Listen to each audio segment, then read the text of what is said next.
Hi everyone, let's talk about how I did New York Fashion Week, and that was my first ever job. So, first off, let's start at the beginning where I did all the castings. And you can look at that video on my page, it's already up, you can watch it. It was kind of crazy, wasn't really a great filmed video because I was just kind of bouncing place to place. Two, I would like to say I'm also filming this in LA. Just looking forward, next model. And there's a lot of noise in the background because I'm at a different job, which will be featured in another video. Because actually, the New York Fashion Week happened in February. It is currently March. So I'm a little late, but I still have tons of videos to show you guys. Let's start at day one. Thursday. I have no idea what I'm walking into, but I meet the lovely April Love. Her Instagram will be down below and right here. She's a wonderful lady. She is like the co-executive. I'm probably getting this wrong, but she basically runs the whole Art Hearts thing. Art Hearts is a production company. They have a bunch of brands.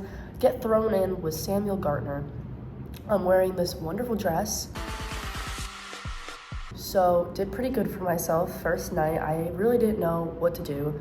My mother sat backstage and she met this girl who was a mother of another girl around my age, since I'm 16.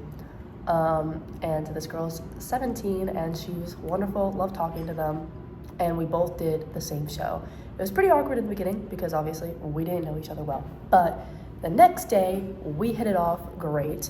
We kind of look similar, at least from afar. So a lot of people kept mistaking us not as the same person, but as like cousins, siblings, something along the lines. And that night, we got told, hey, do you want to do a Mountain Perrier ad or something? Because you guys are twins. And we were wearing a very similar dress for Carlos Pineda. So here's the dresses, here's us together. I don't know. I think my outfit is pretty gorge. Raquel, did you mean gorgelicious or gorge-tastic? No. Barbie! I meant gorge. Are you learning a foreign I actually don't know where the ad went. I couldn't find it. So that's really unfortunate. I wish I could find it, but I can't. I don't know where it is. Carlos Pineda was great. There was a little bit of a language barrier, but that is where I met the love of my life, Espe. Espe is a wonderful volunteer who works for Art Hearts, or volunteers for Art Hearts. She's also a fashion designer. Go check out her brand. And she's just wonderful. She's from Spain, so she speaks Spanish. And since Carlos Pineda is, I know he's a Miami-based brand. I don't know where he's actually from, but he only speaks Spanish. So she was doing a lot of the translating for us because it was a little bit hard. For example, Carlos told us, hey, I want you to be very bold. And so, you know, sometimes people take that as like slow, elegant, don't do a lot of stuff, you know? So that's how I took it. Like bold is very like, do strong poses, but not a lot. However, I was very wrong. He wanted very flowy, very big, very pizzazz. But luckily, Espe was able to tell me that. She also helped us as in my friend and I, change in and out of clothes that were pretty complicated with our makeup and our hair, and made sure everything was okay. At the end of the night, literally, we would just throw our dress at her. Not actually, we were handed it nicely over to her. She was like, don't worry about it, I'll hang it for you, you don't have to do anything. So I love Espe, and I treat her with utmost respect because I'm learning in this industry. Obviously respect everyone at the end of the day, but if you're nice to people, they're gonna be nice back to you, and it makes the process so much easier. Ever since I made friends with Espe, I was able to just go to her as a volunteer. I already know how she spoke. I already know how I need to communicate to her. She already know how to speak to me. She already know how to communicate with me. We were already on similar wavelengths because we worked together again and again and again. And that's the perks of being nice to someone, is you get to work with the same people. And you don't have to like re-communicate to a new person every single time. And that's where it's really important with makeup and hair. So let's go to my base. How it works is they start with the base because you don't know what brand you're walking for yet, so you don't have your hair and makeup done yet. So they get your base done and then you go into fittings. I had my base done by this wonderful girl. She was a mother of 4. I had a huge freaking zit on my nose and no one knew about color corrector, but it was okay because that girl, she figured out color corrector and she did my base for the rest of the days, made it so no one had to relearn how to freaking cover my nose that day. It wasn't a great time for me. My skin is usually really good.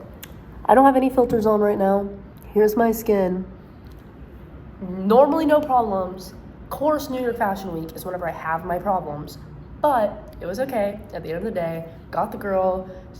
It was nice to her. She was nice to me. Never had to refigure out a new person to do my foundation makeup. So just befriend everyone. It's basically at the end of the day, befriend everyone. Try to go to the same people. I mean, obviously not all of you guys are models, but if you are a model, try to go to the same people every day. If they are the same people every day. Because then you don't have to relearn how to communicate with someone. You can form a friendship over the next few days. Day 3 was great, but here's where disaster struck.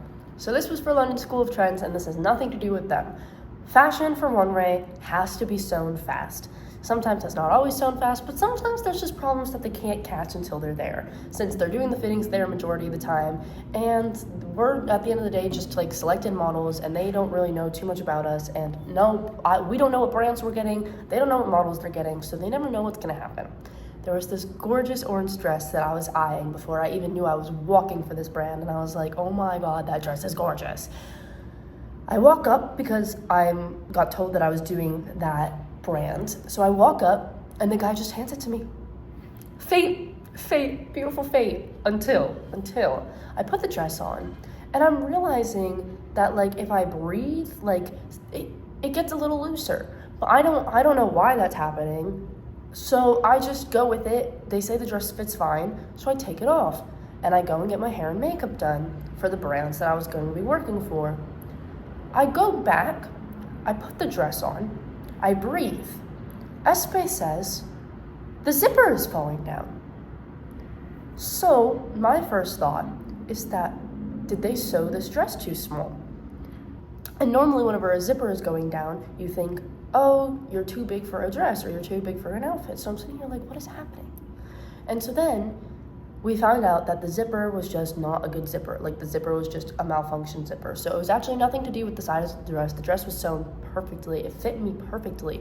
It was just the zipper that was malfunctioning. So I was like, thank God, because this dress feels fine on me. I don't understand. So I got sewn into the dress, pinned into the dress, and then the front hung a little low on me because it had like a hardened piece for the chest. So it was hanging a little bit low on me because obviously models are typically flat. Obviously there's tons of types of models, but for the runway that we had, the models they selected were pretty flat, pretty skinny, which the model industry is changing, but that was just the models we had. And so I'm sitting here like, I don't really have the chest for this, but it was still fitting me fine. And they still loved the way it fit me and it complimented my skin. Here's the video of me walking it. I also have a reel.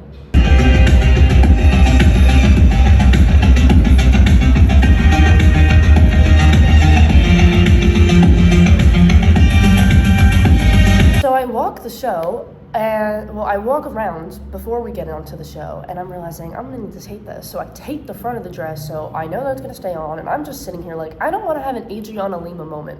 Now, if you don't know what that means, Adriana Lima at 17, her top fell off, and everyone took a bunch of photos of her in like the 90s. I didn't want that moment. Personally, I'm 16, it's 2025, I didn't need that happening to me. So I walk. I don't think the stress showed on my face. I think I did a pretty fire walk, but I'm just praying while holding the stress. Lord Almighty above, please, please, please make this night go well. And then it's over. I did it. But then I had to quick change because I had another outfit for that show. So then I'm backstage, unsewing, untaping all of it, which actually it kind of hurt to be honest because like I have an adhesive allergy, so I was like, oh. But anyways, get zipped out, go into this green outfit that looks gorgeous, wore that, walked that, did good, show's over, day 3 comes to a close. I pass out. That was the most stressful day of my life, and I learned all my stress responses in one day. I was stressing my poor mother out too, so it was just not it was a good day at the end of the day. But wasn't great. Day 4, the last day, it's Sunday, and finally a little pimple goes away. We're doing good in life. This is whenever I walk for Bad Pink, which this is where Espe comes in handy again, because Bad Pink only spoke Spanish, which is fine. So Espe did a lot of the translating for me, which was wonderful, and it was good because I relatively understand Spanish. You know, one, a lot of the words are similar to English. Two, I live in Florida, so I hear a lot of Spanish on the daily, so I think my brain just picked up on some words and figured it out. Three, I have like A2 Italian under my belt, so a lot of the words are pretty similar there. So I could understand enough words in the sentence to figure out what she generally means, but I can't speak. So here she is, basically telling me like, I need to take a photo of you. I understand that she's saying that I need to take a photo, but I don't understand where she wants me to go. So Espe did a lot of the translating in that regard, but it also was helpful that I didn't need Espe for the whole time because Espe was also working for another brand that night. So it was really good because I was like, I understand what you need me to do. Can't really ask questions to you, but it was a really fun night. I wore this beautiful grungy-esque outfit. The 13-year-old me who grew up in like 2021 was screaming inside. The makeup was gorgeous, made by Katya, this wonderful Russian girl who moved here like last year. Love her. Here's her Instagram. And the makeup was wonderful. I loved the outfit. And it was such a fun runway because we were just able to kind of do whatever we want. We did a lot of grungy poses. I Junko posed. And yeah, it was a good show. The only thing I would say is that if you look back from the side angle, I was moving my head up and down, and that was kind of annoying. I shouldn't have done that. Obviously, look straight when you're walking a runway. And that was my New York Fashion Week experience. I'm sorry, this video was kind of very like, sit down, talk to you guys, but I hope that you guys are still interested in my modeling journey, and that was my first job, first runway, and I hope you guys are having a good rest of your day, and toodles!